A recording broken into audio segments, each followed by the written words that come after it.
யூஏக்கு வேலைக்காக வரதெல்லாம் கரெக்ட்.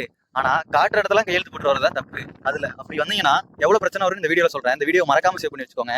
யூஏக்கு வரணும்னு சொல்ற உங்க ஃப்ரெண்டுக்கு இந்த ரீலை ஷேர் பண்ணி விட்டு இதுல உள்ளதெல்லாம் செக் பண்ணிட்டு வர சொல்லுங்க. கம்பெனில ஆஃபர் லெட்டரும் சேலரியும் கரெக்டா இல்லைன்னா நிறைய பிரச்சனை வரும்.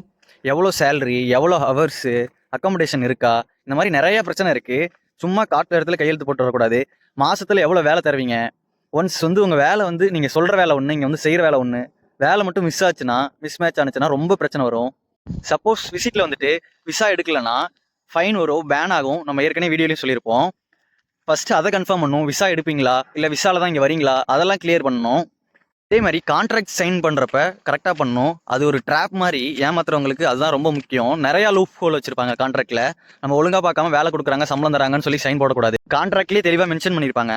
ஏன்னா நீங்கள் அதெல்லாம் செக் பண்ணிட்டு பண்ணணும், இல்லைனா பிரச்சனை. அக்காமடேஷன், ஃபுட் இஷ்யூ கேம்பில் போட்டுருவாங்க. கேம்ப் கண்டிப்பாக நல்லா இருக்காது. ஏன்னா எனக்கு 2 months 3 months இருந்த எக்ஸ்பீரியன்ஸ் இருக்குது, அதனால சொல்கிறேன். அதுவும் தெளிவாக கேட்கலனா எக்ஸ்பென்சிவ் உங்கள் தலைவில் போட்டுருவாங்க. அதையும் தெளிவாக கேட்டுக்கணும். மேக்ஸிமம் எல்லாம் ஏமாத்துறவங்க கேம்ப் கொடுத்துருவாங்க. ஃபுட்டு தான் நம்ம குக் பண்ணுற மாதிரி இருக்கும். ஆனால் கேம்ப் ரொம்ப ஒஸ்ட்டாக இருக்கும். எல்லா கம்பெனியில் பாஸ்போர்ட்டை ஹோல்ட் பண்ணி வச்சிருவாங்க. நீங்கள் போகிறப்ப தான் உங்கள் கையில் பாஸ்போர்ட் தருவாங்க. எமர்ஜென்சினா கூட உடனே நீங்கள் எங்கேயுமே போக முடியாது. அப்பயும் பாஸ்போர்ட்டை ஹோல்ட் பண்ணி வச்சிருவாங்க.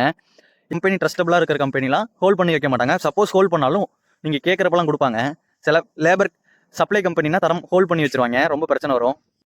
யூஏக்கு வரது ஈஸி தான், ஆனால் எதுவுமே கேட்காம வராதிங்க. Duty hours, salary, visa type எல்லாமே கேட்டுக்கோங்க. இப்போ ரிலீவ் ஆகுறீங்க, வேலை பிடிக்காம ரிலீவ் ஆகுறீங்கன்னா அதுக்கு எவ்வளோ பே பண்ணணும், எல்லாத்தையுமே தெளிவாக கேட்டுக்கோங்க. நான் கண்டிப்பாக 2 வருஷம் இருப்பேன் அப்படின்னு சொல்லாதீங்க. ஏன்னா இங்கே நான் நிறைய பேரை பார்த்துருக்கேன். இதே மாதிரி எனக்கு தெரிஞ்ச ஒருத்தர் ட்ராப்பில் சிக்கியிருக்காரு. அவரை ரிலீவ் பண்ணுறதுக்கான ப்ராசஸில் தான் இருக்கும்.